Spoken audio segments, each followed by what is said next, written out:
성찬식을 시작하도록 하겠습니다. 네, 성찬위원들 나와주시고요. 주님의 피로 값주고 산 우리 청년 여러분, 성찬 예식은 그리스도를 기념하여 주님의 재림하실 때까지 주님의 죽으심을 기억해야 하는 예전입니다.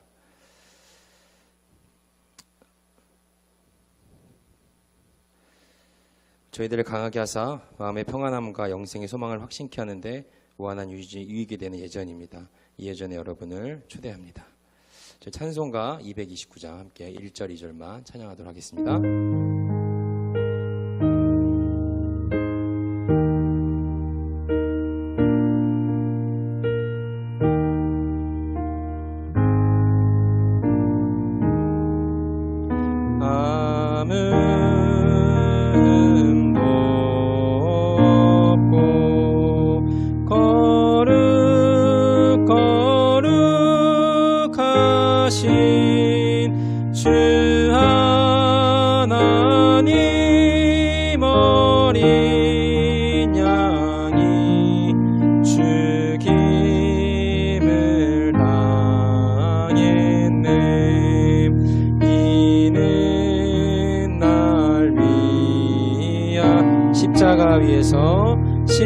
십자가 위에 못 박히사 깨뜨리신 못 박히사 깨뜨 주님의 몸일세 주님의 몸일세. 말씀 하나 읽어드릴게요. 고린도전서 11장 23절에서 29절입니다.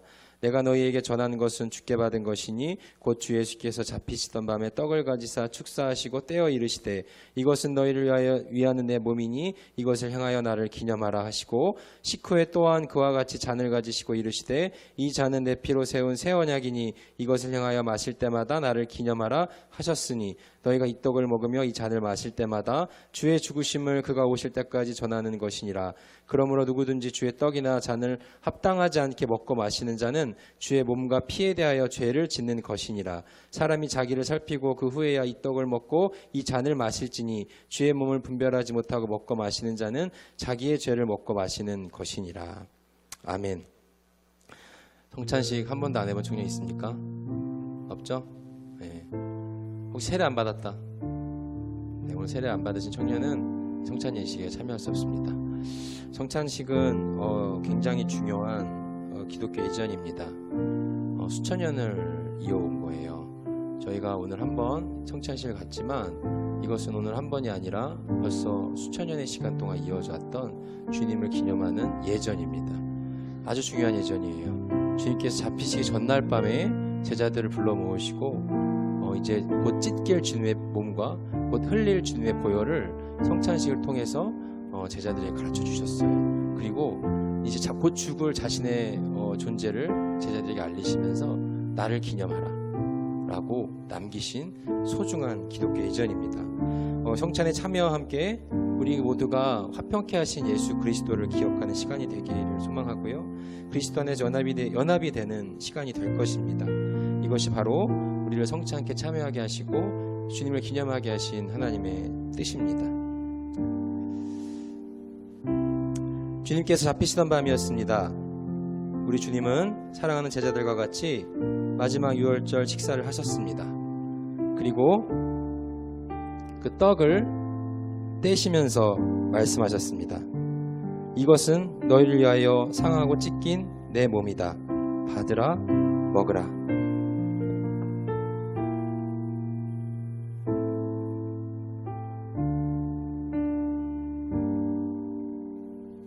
이제 주님의 명령하신 대로 주의 떡을 함께 받겠습니다.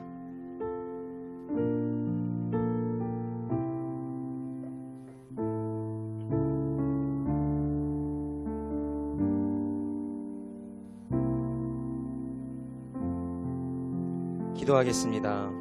주님, 이 시간 저희가 주님의 몸을 받습니다. 저희를 위해서 찢기신 주님의 몸임을 저희가 고백하며 나아갑니다. 내가 예수를 부인했고 내가 예수를 못 박았습니다. 주님, 이 시간 정결치 못한 몸과 마음을 가지고 이 자리에 나왔습니다. 우리 죄를 위한 주님의 살이 찢기신 주님의 사랑을 기억하는 시간이 되게 하옵소서.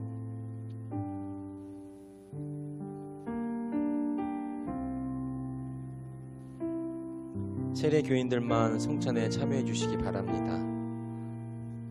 떡을 받으신 분은 먼저 드시지 마시고 기도하며 기다리셨다가 모든 사람이 다 함께 다 받은 후에 함께 먹도록 하겠습니다.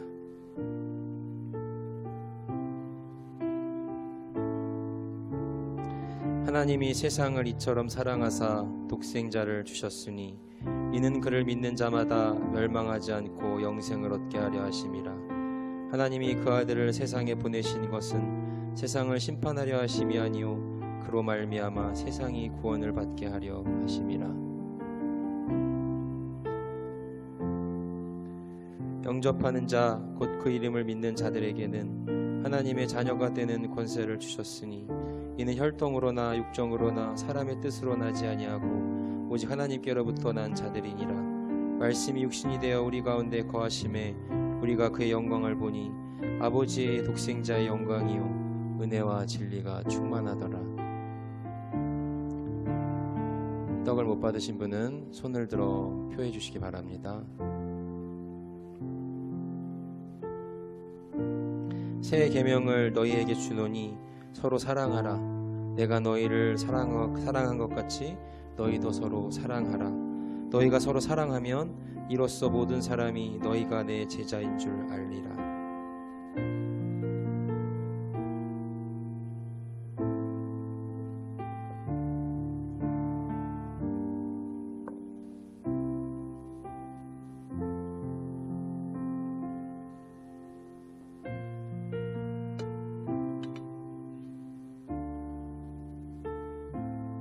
주님의 찢기신 살을 기념하며 다 같이 드시겠습니다.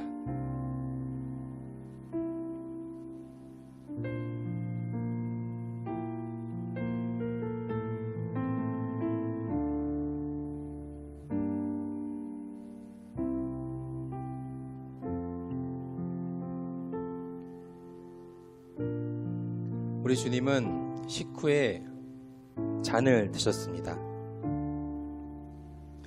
그리고 축사하셨습니다. 그 잔을 사랑하는 제자들에게 주시면서 말씀하셨습니다. 이것은 너희를 위하여 흘리는 내 피다. 너희와 나 사이에 맺어진 새 언약의 피다. 받으라 마시라.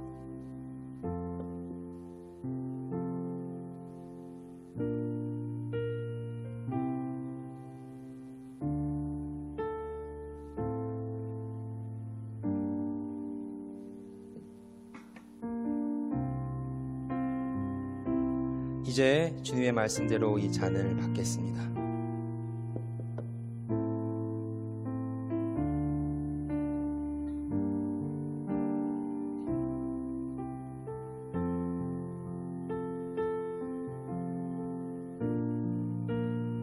기도하겠습니다. 하나님 아버지, 우리를 위하여 피 흘리신 주님을 기억합니다. 십자가에서 쏟으신 주님의 피를 기억합니다. 이 피로 우리의 모든 죄가 눈과 같이 양털같이 새하얘졌음을 믿습니다. 회개하는 마음, 자복하는 마음으로 참여케 하옵소서.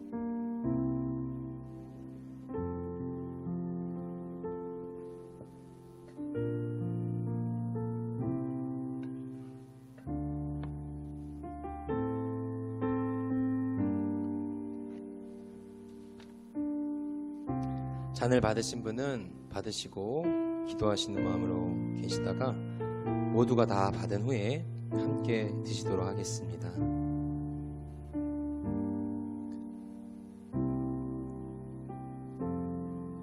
예수께서 대답하여 이르시되 기록되었으니 사람이 떡으로만 살 것이 아니요 하나님의 입으로부터 나오는 모든 말씀으로 살 것이라 하였느니라.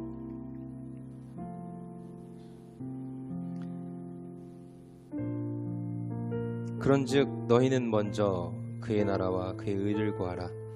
그리하면 이 모든 것을 너희에게 더하시리라. 그러므로 내일 일을 위하여 염려하지 말라. 내일 일은 내일 염려할 것이요 한날의 괴로움은 그날로 족하니라.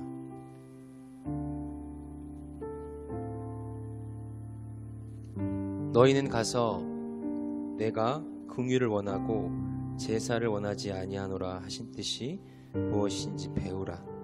나는 의인을 부르러 온 것이 아니요 죄인을 부르러 왔노라 하시니라.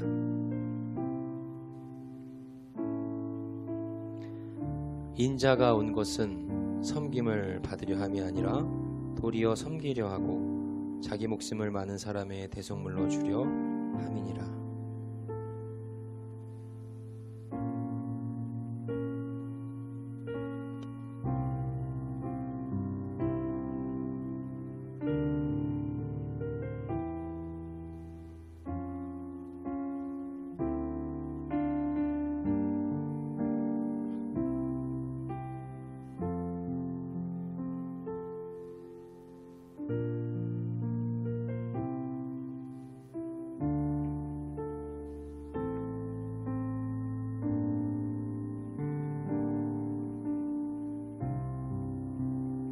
주님이 흘리신 피를 기념하며 다 같이 드시겠습니다.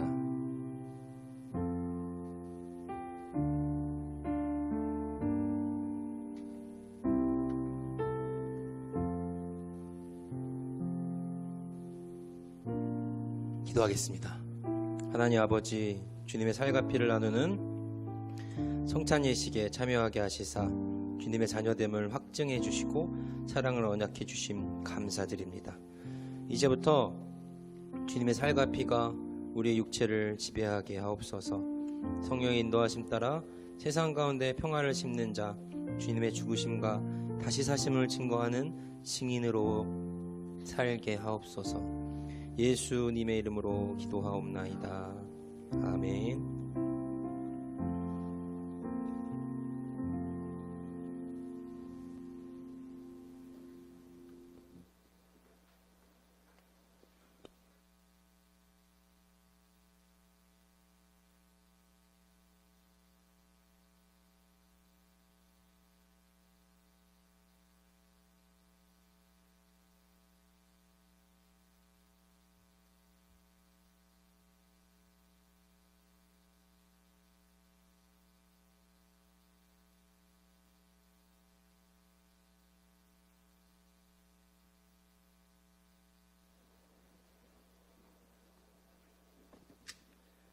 말씀 봉독하도록 하겠습니다. 창세기 16장 14절 말씀입니다. 창세기 16장 14절입니다.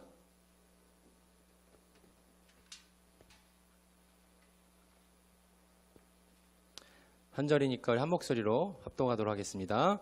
이러므로 그 샘을 브엘라 헤로이라 불렀으며 그것은 가데스와 베렛 사이에 있더라. 한 번 더 읽읍시다. 자, 시작. 이러므로 그 샘을 브엘라 헤로이라 불렀으며 그것은 가데스와 베렛 사이에 있더라. 아멘. 잠깐 기도합시다. 주님, 이 시간 주님의 말씀을 받습니다. 우리에게 동일한 마음을 허락하여 주시옵시고 전하는 자 듣는 자가 모두 겸손해지는 시간 되게 하옵소서. 예수님의 이름으로 기도드립니다. 아멘.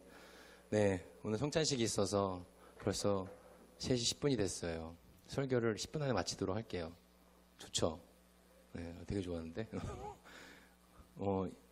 오늘 드리는 예배 중에 가장 밝은 표정이 됐어요, 지금. 네. 10분 안에 마칠 수 있을지 모르겠지만, 잠시만요. 네. 최대한 우리 주님의 말씀을 한번 나눠보도록 하겠습니다. 여기 내리는 이유는 여러분이 잘 안 보여요. 키가 작아서. 그리고 두 번째 이유는 제 배를 가리기 위해서예요. 네. 어떻게, 지금 시험 기간이에요? 그래? 시험 왜 안 끝나니? 1년 내내 시험인 것 같아. 시험 기간에도 불구하고 우리 이 자리에 나온 청년들 환영하고 축복합니다. 오늘 우리 성경에 보면은 우리 익숙하지 않은 지명 이름이 나옵니다. 그게 뭐죠? 브엘라 헤로이. 무슨 뜻인지 알아요? 브엘라 헤로이? 우리 그 다음 사실 우리 너네들도 좀 이렇게 좀 떨어져 앉아. 여기 다 이걸 몰아서 앉은 거니 너네? 그런 거예요? 그래요? 또 자의적으로 앉은 거야? 아니면 거기 앉으라서 앉은 거야? 저기요. 물어보잖아, 얘들아. 뭐라고요? 아, 순별로. 그 혹시 여기 군대 문화가 좀 이렇게 잔재가 남아 있어요? 날씨 애들? 네. 그래요. 좀 자유롭게 앉으세요. 내가 이쪽은 되게 애들 막 앉았는데 여기 너무 애들 막 각 잡고 앉아 있는 것 같아서 예배 드릴 때 저는 좀 이렇게 자유롭게 앉으면 좋겠어요. 왜냐면은 기도할 때도 그게 도움이 돼요. 기도할 때 여러분 기도하는 것을 가장 크게 방해하는 사람이 누구라고요? 내 기도를 가장 크게 방해하는 사람은 누구라고요? 여러분 옆에 있는 친구야. 안타깝지만 어쩔 수 없어. 기도는 나랑 하나님이랑 만나는 시간인데 기도할 때 옆 사람이 신경 쓰이거든. 붙어 있으면 떨어져서 앉으세요. 자유롭게 앉으시고 순모임 때 모이잖아, 그죠? 그때 모이세요. 예배 시간에는 좀 자유롭게 내가 하나님과 1대1을 만나고 예배드리고 싶은 자리로 가시는 거예요. 그 자리를 찾아가세요. 그렇게 예배를 드리시고 그 자리에서 하나님을 만나시고 하나님께 내 혼자 온전히 예배드릴 수 있는 시간이 되길 소망합니다. 아멘. 그래요. 막장 드라마 좋아해요? 청년들? 막장 드라마 좋아해요? 요즘에 유행하는 막장 드라마 뭐가 있어요? 나는 막장 드라마 본 적이 없어가지고 찾아봤어요. 드라마 막장 드라마 쳐봤더니 뭐 순위도 있고 그렇더라고요. 근데 가장 막장 드라마 하면은 늘 나오는 제목이 뭐냐면은 오로라 공주라는 게 나와요. 알아요? 네, 난 본 적이 없는데 다 아는구나. 그래 뭐 여러 가지가 있더라고요. 오로라 공주, 뭐 왔다 장보리, 뭐 그런 게 옛날 건데. 그리고 꼭 빠지지 않는 드라마 중에 하나 아내의 유혹. 이건 나도 알아요. 여기 점 하나 찍고 나와서 복수하는, 그죠? 예. 점 하나 찍었는데 못 알아봐. 놀랍지 않습니까? 예. 그런 드라마. 근래에는 뭐 아내가 돌아왔다? 언니는 살아있다? 맞아요? 내 딸 금사월? 예. 이거에 지금 한 번도 고개를 계속 끄덕인 사람이 한 명 있어요. 지금까지 모든 제목에. 네. 아, 우리 그 청년 참 막장 드라마 좋아하는구나. 근데 막장 드라마를 찾아보니까요. 아주 전 막장 드라마 사실 잘 본 적이 없어요. 보통 막장 드라마가라고 하는 소재의 드라마들이 아침에 많이 하더라고. 그죠? 근데 뭐 제대로 처음부터까지 제대로 본 건 없는데 뭐 이제 스토리 라인만 봐도 좀 과도한 어떤 설정이라든지 조금 공중파에서 보기 좀 껄끄러운 어떤 대사들 같은 것들이 많이 나온다고 하더라고요. 근데 내가 이제까지 봤던 드라마 중에서 이거는 제목부터가 초막장이에요. 제목이 뭐냐면 혹시 그거 알아요? 되게 옛날에 한 몇 년 전에 나왔던 드라마인데요. SBS 아침 드라마로 나왔던 거예요. 제목이 뭔지 알아요? 어머님은 내 며느리. 제목이에요. 실제로 SBS 아침에 했던 막장 드라마의 제목입니다. 어머니는 내 며느리. 네. 제목만 봐도 막장인 줄 알겠죠? 네. 일단 제목만 봐도 답답이 막 압류발되고, 네. 자, 이런 막장 드라마에 자주 등장하는 소재가 뭐가 있습니까? 출생의 비밀, 그죠? 출생의 비밀 빠지지 않고요. 가족 간에 얽히고 설켜서 막 그 사건 가운데에서 막 관련된 일들, 막 불륜이라거나 아니면 뭐 과도한 설정, 막 그런 것들. 네. 그런 게 이제 보통 빠지지 않는 소재예요. 너무 억지스럽다거나, 갑자기 막 판타지로 간다거나, 네.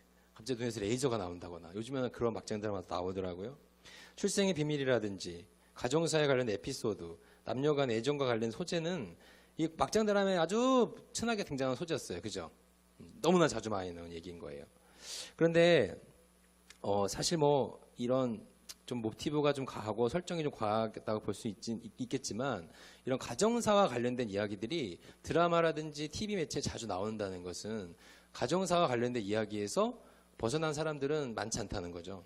누구나가 다 가족의 이야기들이 있고 누구나가 다 내 주변의 관계 속 아까 우리 가정과 또 개인이어서 기도한 것처럼 모든 관계 속에서 우리는 살아가는 인간들이기 때문에 이 가정사라는 거에 대한 이야기들은 누가 다 있어요. 그것이 뭐 작은 가족이든 몇 명 안 되는 가족이든 뭐 많은 가족이든 그렇지 않습니까? 아니에요?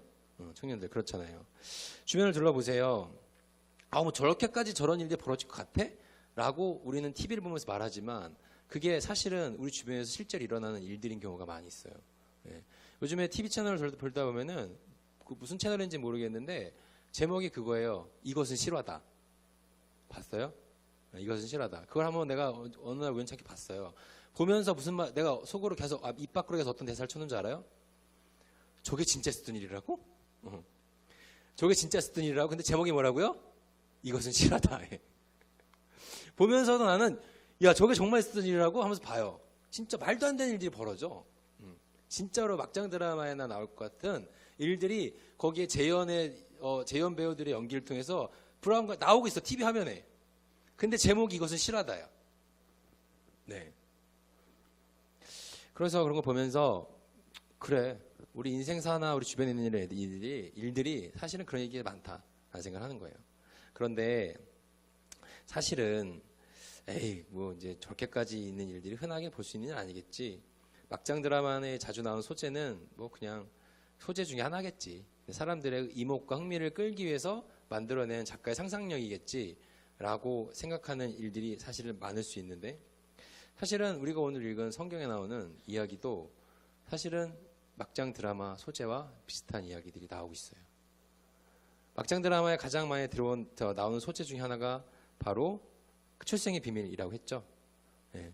출생의 비밀이 생기는 이유는 보통은 가정 내에 엄마가 한 명이 되지 않거나 여러 명의 엄마가 나타나는 경우들, 뭐 의도하든 의도하지 않든 배다른 자식을 낳게 되는 상황들, 그런 것들 인해서 출생의 비밀이 생기고 그런 것들이 막장 드라마의 중요한 소재가 되고 서로의 갈등을 만들어내는 그런 일들이 된다는 거지.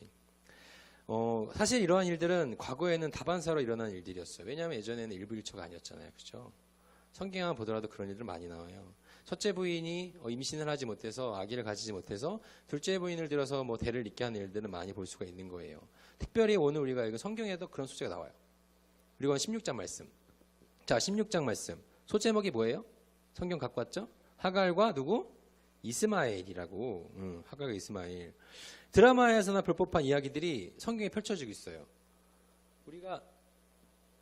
우리가 소위 막장 드라마라고 얘기하는 것들에 관련된 소재들, 출생의 비밀, 가족 내에서의 부부 관계 속에서 벌어지는 그러한 갈등들 관련된 이야기가 오늘 성경에 등장하는 거야.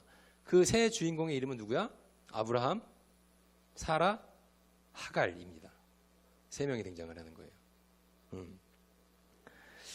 과연 그래요? 목사님 정말이에요? 성경이잖아요. 그래도 목사님 성경인데, 성경에는 좀 우리가 아름다운 스토리들이 등장이 되는 거 아닙니까? 우리가 좀 본받고 우리가 조금 도전받고 야 정말로 해피스럽고 너무 아름다운 이야기들이 등장이 되는 게 성경이어야 되는 거 아닙니까?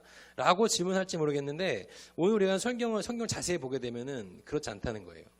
아브라함과 사라 두 사이에서 하나님께서 자녀를 약속하셨어요. 이삭이라는 자녀를 약속하셨어요. 너의 대를 위해서, 너의 두 부부를 통해서 내가 큰 민족을 이룰 것이다 약속했단 말이야. 그런데 그 약속이 안 이루어지고 미뤄지니까 그 시절에 고대 근동지방에서는 첫 번째 아내가 임신을 하지 못하거나 아기를 갖지 못할 경우에 대리모를 데려서 그 대를 잇게 하는 일들이 흔한 일들이었어요. 그래서 아브라함도 비슷한 일을 벌인 거야. 그래서 누구를 데려온 거야? 하갈을 데리고 온 거야. 하갈을 데리고 와가지고 이제 내가 이제 내 후손을 낳아야겠다, 내 대를 이어야겠다라고 그렇게 가정사를 계획을 한 거죠. 이런 걸 하갈을 통해서, 그래서 이제 둘째 부인을 통해서 자기의 자녀를 임신하게 되는 거예요. 덜커덕 임신하게 된 거예요. 과도한 설정이라고 생각할지 모르겠지만 드라마의 이러한 경우 둘째 부인이 임신을 하게 되면 어떤 상황이 벌어져요? 우리가 상상하고 항상 아름답고 매너 있고 이상적인 스토리 진행, 우리가 둘째 부인이 임신을 했기 때문에 온 가족이 기뻐하고 온 가족이 사랑하고, 야 우리가 드디어 우리 가정에도 새로운 애가 태어나겠구나, 뭐 축하해요, 당신 축하해요, 이렇게 서로가 서로를 아껴주고 위해주고 그러한 스토리가 등장을 합니까? 첫째 부인은 둘째 부인의 임신을 축하해주고 둘째 부인은 가문의 대를 잇는다는 기쁨과 첫째 부인에 대한 미안함으로 서로 챙겨주고 아름다운 동화 이야기, 과연 그렇게 스토리가 진행이 될까요? 이러면 시청률을 잡지 못하죠. 어떻게 돼야지 시청률을 잡겠습니까? 둘째 부인이 어떻게 해야 돼? 도끼를 품어야 되죠. 첫째 부인을 무시해야 돼요. 둘이서 싸워야 돼. 나는 임신했는데 너는 아직 내 애가 없지? 이 집의 안주인은 내가 될 거야. 내가 널 몰아내겠어. 이렇게 둘째 부인과 첫째 부인의 암투가 시작되는 것이 우리가 일반적으로 보는 스토리의 줄거리입니다. 그죠? 보세요. 성경은 어떨까요? 성경이잖아요. 하나님의 이야기, 하나님 말씀이 기록된 이 성경, 여기에 나와 있는 그 아브라함과 사라와 하갈 사이에 벌어지는 스토리 어떻게 진행이 돼야 됩니까? 16장 4절 말씀, 아브라함이 하갈과 동침하였더니 하갈이 임신함에 그가 자신의 임신함을 알고 그의 여주인을 어떻게 했다고요? 멸시한지라. 멸시했다고 나와요. 대놓고 무시했다는 거야. 멸시했다고. 무시했던 거 멸시, 완전히 막 그냥 깔아뭉갰다는 거지. 그냥 막 그냥 자신이 임신한 거에 대한 겸손함이 없어. 내가 이 소중한 생명 잉태했구나. 내가 이 가문에 소중한 대를 이을 사람이야. 나 이 겸손 하나님께서 나에게 이게 생명을 주셨으니까 겸손하게 내 이 집안 사랑 그런 게 없다고 멸시했다고 나와요. 하갈이 사라를 무시했다고 말하고 있어요. 자, 그러면 우리 사라. 그 하갈은 그렇다 쳐요. 하갈이 그렇게 중요한 인물이 아닐 수 있잖아. 많이 들어본 인물도 아니잖아요. 그죠? 근데 사라는 어때? 많이 들어봤잖아. 그지? 한 번처럼 들어봤지. 아브라함 사라 들어봤잖아요. 사라는 그럼 어떻게 해야 돼? 하갈이 자기를 무시해. 믿음의 어머니, 아버지, 아브라함의 부인. 어떻게, 우리가 기대한 사라의 모습. 하갈이 설령 나를 무시한다 할지라도. 그래, 하나님 사랑으로 아껴줘야지, 내가. 품어줘야지. 그래도 우리 남편의, 우리 집안의 대를 이을 소중한 자녀인데. 라고 사라는 하갈을 그렇게 감싸 안아주는 이야기, 이상적인 모습 등장하겠습니까? 5절 말씀이에요. 5절 말씀 볼까요? 함께 읽어봅시다. 시작. 사례가 아브라함에게 이르되 내가 받는 모욕은 당신이 받아야 옳도다. 내가 나의 요정을 당신의 품에 두었거늘 그가 자신의 임신함을 알고 나를 멸시하니 당신과 나 사이에 여호와께서 판단하시기를 원하노라. 전혀 그렇지가 않아요. 사라도 전혀 자신을 멸시하는 그 하갈에 대한 분노를 감추지 않습니다.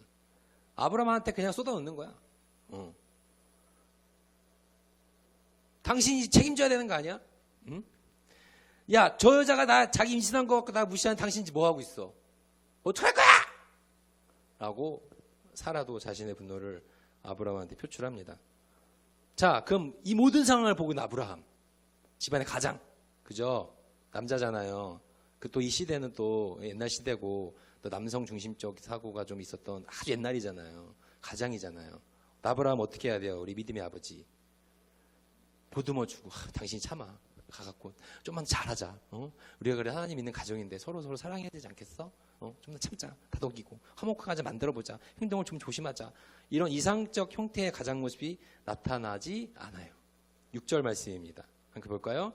아브라함이 사레에게 이르되 당신의 요정은 당신의 수중에 있으니 당신의 눈에 좋을 대로 그에게 행하라. 나 몰라. 네 여종이잖아. 네가 알아서 해. 너 좋을 대로 해. 몰라. 니들끼리 알아서 해결해. 왜 나한테 자꾸 난리야. 나도 힘들어. 니들끼리 알아서 해. 하메. 어떻게 했다고 해? 사례가 하갈을 학대하였더니 라고 나와요. 학대했다. 되게 센 단어죠. 학대했다. 뭐 괴롭혔다. 왕따시켰다. 뭐 그런 게 학대했대.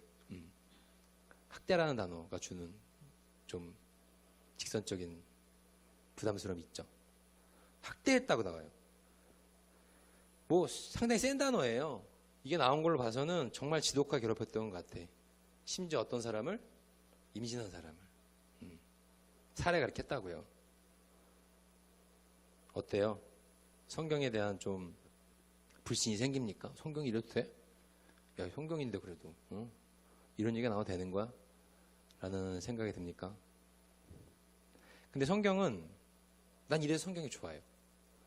성경에 등장하는 사람들의 이야기는 너무 적나라해요. 믿음의 조상이라고 하는 아브라함, 사라의 이야기를 보더라도 전혀 이 사람들이 우리랑 별반 다를 게 없어. 나 같아도 그렇게 했을 법한 행동들을 그대로 보여주고 있어. 소위 우리가 막장 드라마에서나 보일 법한 사람들의 갈등과 그 내면의 분노들 있는 그대로 다 서로 표출하는 모습들이 성경에 나옵니다. 성경은 이렇게 있는 그대로 날 것으로 우리들의 인간의 죄성과 인간들의 야만스러움을 민낯을 있는 그대로 표현해 놓는 책이에요. 때로는 민망할 정도로 직설적으로 그것을 말하기도 해요. 굳이 이 본문이 아니더라도 성경에 나와 있는 여러 가지 사건들을 볼 때 나는 오히려 이런 이야기들이라 더 신뢰가 가요. 혹자는 그게 무슨 성경이야. 성경이 뭐 그래 라고 말하는 사람이 있을지 모르겠지만 나는 오히려 종교적인 가식과 가면을 쓰고 있지 않고 있는 그대로 인간의 삶을 그대로 보여준다는 거. 추악하고 더럽고 죄 많고 욕심 많고 질투하고 서로 시기하는 그런 이야기들을 있는 그대로 말씀해 주신다는 거예요. 그리고 중요한 것은 인간의 모습을 그렇게 나이게 하는 것만이 중요한 게 아니라 이러한 인간들의 모습 속에서 하나님께서 어떻게 일하셨는가를 성경은 말해주고 있어요. 변하지 않고 늘 그렇게 서로 시기하고 싸우고 질투하고 서로 간에 맨날 그렇게 갈등하는 이 사람들의 죄성 가운데에서 하나님은 어떻게 자신을 이루어 가셨고 하나님의 역사를 만들어 가셨고 하나님의 이야기를 써 가셨는지를 성경은 얘기해 주겠다는 거예요.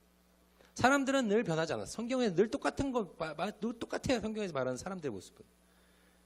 성경에서 말하는 변하지 않는 진실 중에 하나예요. 하나님이 그럼에도 불구하고 그 가운데 일하는 거죠. 자, 그렇게 오늘 하갈이 그렇게 쫓겨납니다. 근데 우리가 일반적으로 아는, 여기 하갈이라는 이름이 처음 들어본 청년 혹시 있을 수도 있어요, 여기에. 우리가 일반적으로 많이 들어본 이름은 아브라함과 사라잖아. 그죠? 그 믿음의 조상이고, 성경에서 제일 처음에 나오는 아주 중요한 인물이고, 아브라함과 사라 이야기 많이 들어봤는데, 이제 이 이후에 이야기에 초점 하갈에다 맞춰준다는 거예요. 하갈. 그래서 하갈이 결국엔 쫓겨납니다. 도망갔다가 나와요, 성경에 보면은. 사례가 자기를 학대하니까 하갈이 도망하였다고 성경은 오늘 이야기를 한다는 거야. 도망간 하갈. 그 하갈에 대한 이야기는 이후에 어떻게 진행이 됩니까? 하갈은 이후에 어떻게 그 삶의 이야기가 펼쳐집니까? 사실 하갈은 우리가 신경 쓰지 않은 인물이고 많이 들어보지 않은 인물이야. 그런데 오늘 성경에서는 하갈이라는 인물에 대한 이야기로 이 오늘 16장 말씀이 마무리 지어진다는 거예요. 하갈이 이렇게 집을 나갑니다. 쫓겨났어. 혹시 여기 가출해본 청년 있어요? 손 들어보세요. 순진한 애도 손 든다 또. 예. 집 나가보면 어때요, 여러분들? 청년이니까 뭐 그래도 뭐 어디서 뭐 찜질방에서 가서 자겠지. 뭐 어디 뭐 숙박업소에서 가서 살 수 있지. 집 나가보면은 개 고생이지 뭐야. 힘들잖아. 청소년 시절에 가출해본 사람 있어요 혹시? 집 나가면 어때요? 고생이지 뭐. 근데 지금도 우리는 사실 집 나가면 개고생이란 말 우리들끼리 하는데 이 시절은 몇천 년 전이잖아. 그 수천 년 전에 여자가 임신한 몸으로 혼자 집을 나갔다고. 얼마나 사실은 도망해서 집을 나갔다고 했지만 사실은 목숨을 내놓고 나간다는 거랑 다름없는 거지. 그냥 죽을 결심하고 나간 거예요. 이 시절에 봐야 지금 얼마나 무서웠겠어. 여러분들 그 사파리 같은 데 가봤죠? 호랑이랑 곰 같은 거 본 적 있어요? 본 적 없어요? 진짜 없어? 그거 보면은 어때요? 그런 큰 동물이 내 지쳐겠다는 거에서 주는 위압감들 있지 않아? 그래서 부담스럽거든. 근데 그럼에도 불구하고 우리 안전함을 느낄 수 있어요. 왜냐면 난 차 안에 있고 쟤는 차 밖에 있으니까.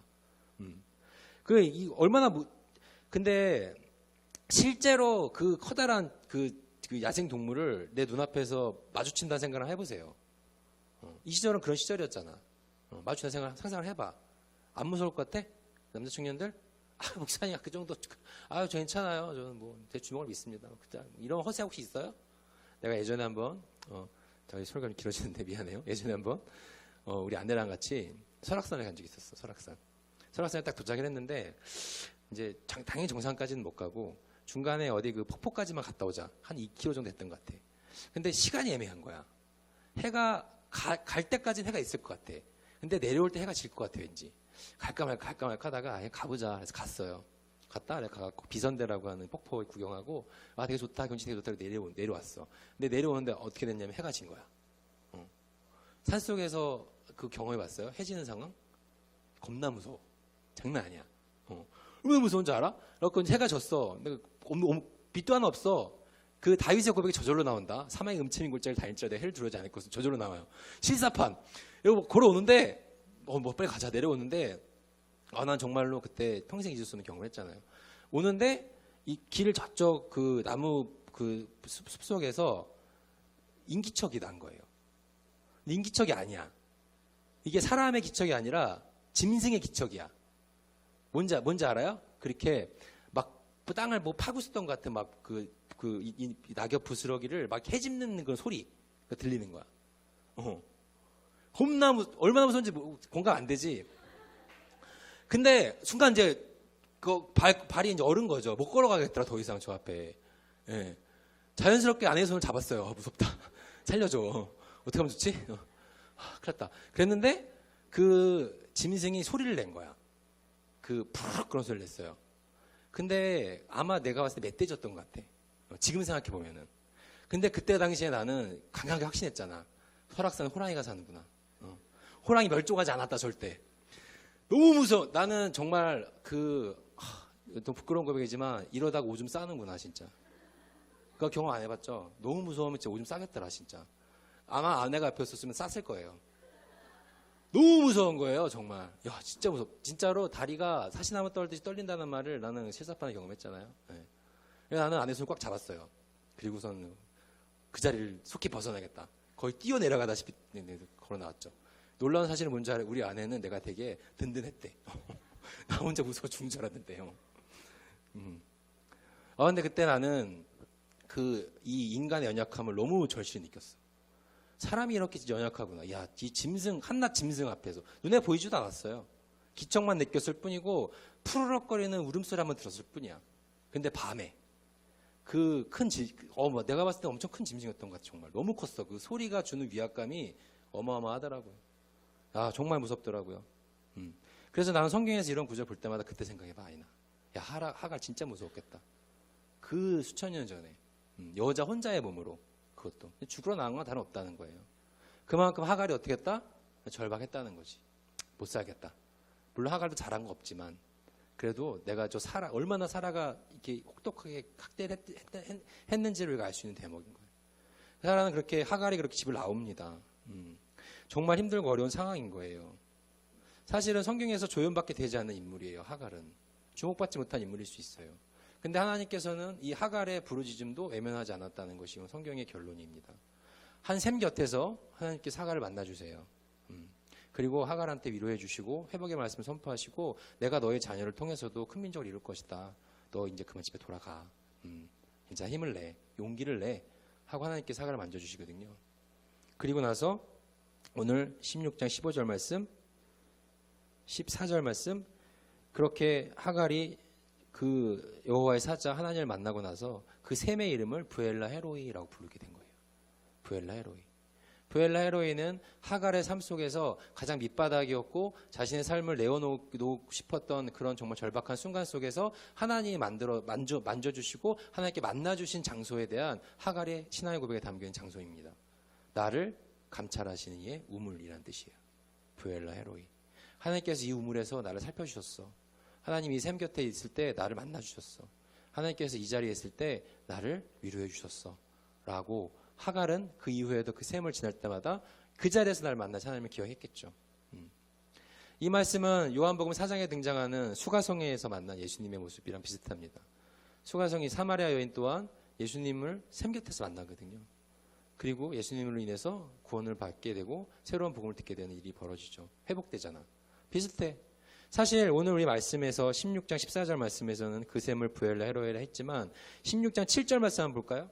이 말씀하고 설교 마치겠습니다. 7절 말씀 읽어봅시다. 시작. 여호와의 사자가 광야의 샘물 곁 곧 술길 샘 곁에서 그를 만나니. 이 부엘라 헤로이 이 샘은 하갈이 하나님을 만나기 그 이전에 그냥 샘이었어. 그냥 의미 없는 하나의 웅덩이였다고요. 하나의 샘이었다고요. 그냥 물을 마실 수 있는 하나의 공간이었다고. 그런데 이 자리에서 하갈이 하나님을 만난 이후에 그 자리는 부엘라 헤로이가 된 거야. 바로 나를 감찰하시는 이의 우물이 됐다는 거죠. 여기에서 중요한 질문이 있어요. 이 여호와의 사자가 하갈을 만난 다음에 8절 말씀에 뭐라고 물어보냐면 사레의 여종 하갈아 내가 어디서 왔으면 어디로 가냐? 라고 물어봐요. 되게 의미 있는 질문입니다. 어서 많이 들어본 질문 같지 않아요? 아담이 하나님 앞에서 범죄했을 때 하나님께서 아담한테 비슷한 질문 하셨어요. 내가 어디 있느냐? 여러분들 여러 가지 살면서 힘든 고민들 때가 있고 힘들 때 있죠? 그럴 때 여러분들 스스로한테 가장 먼저 던진 질문이 뭐예요? 어떤 얘기가 가장 많이 해요? 본인한테. 내가 지금 너무 힘들어. 내가 제대로 살고 있는지 잘 모르겠어. 그럼 무슨 질문 많이 던져요? 나 뭐 하고 있지? 이런 질문 던져본 적 없어요? 아, 나 제대로 살고 있나? 이런 질문 던져본 적 없습니까? 나 지금 어디 서 있지? 내가 어디쯤 왔지? 난 지금 어디쯤 걸어가고 있지? 그런 질문 던져본 적 있죠? 오늘 성경에 그러한 질문을 하나님께서 던지시는 거예요. 하갈한테. 너 어디서 와서 어디로 가고 있냐? 성경에는 하나님께서 하갈한테 하신 말씀이지만 사실 하갈이 자기 스스로한테 던진 질문일 수도 있어요. 어쩌다가 내가 여기까지 왔지? 어쩌다가 내가 이 지경이 됐을까? 라고 질문을 할 수가 있다는 거죠. 가장 밑바닥 그리고 힘든 순간 속에서 나는 나의 존재론적인 질문 가운데에 놓일 수밖에 없다는 거예요. 누구나 다 똑같다는 거야. 그거는.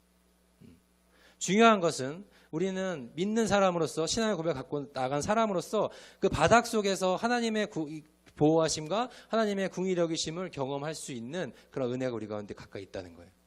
그랬을 때 그 자리는 더 이상 나를 힘들게 하는 자리, 나의 삶을 어둡게 하는 자리, 나의 삶을 무겁게 하는 자리가 아니라 나를 감찰하시는 이 우물, 나를 살피신 하나님의 자리가 될 수 있다는 겁니다.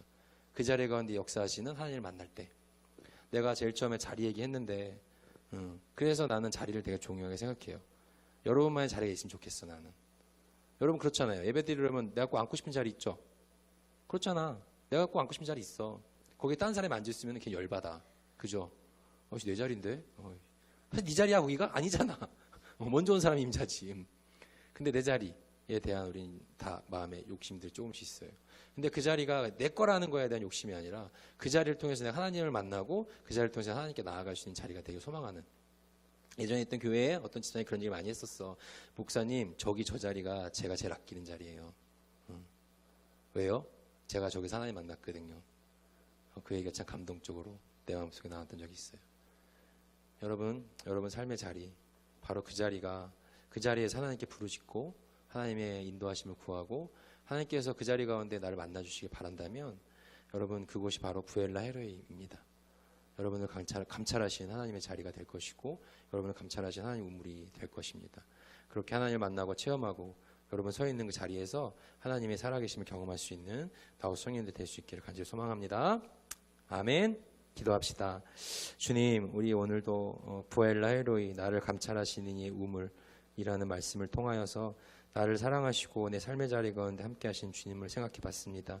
하나님, 지금의 나의 삶의 자리에서 내가 어디쯤 가고 있는지, 잘하고 있는지, 뭘 하고 살고 있는지라는 질문이 내 마음 가운데 들 때 그것이 바로 하나님께서 나의 역사하실 자리임을 믿고 나아갈 수 있는 나우스 청년들 될 수 있게 하여 주시옵소서. 예수님의 이름으로 기도드립니다. 아멘. 우리 함께 내 영혼은 안전합니다. 찬양합시다.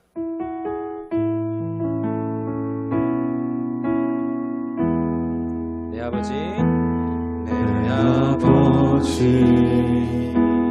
그 품 안에서 내 영혼은 안전합니다. 주 손길로 내 삶을 안으시니 그 평강이 나를 덮습니다. 나 비록 넘어지면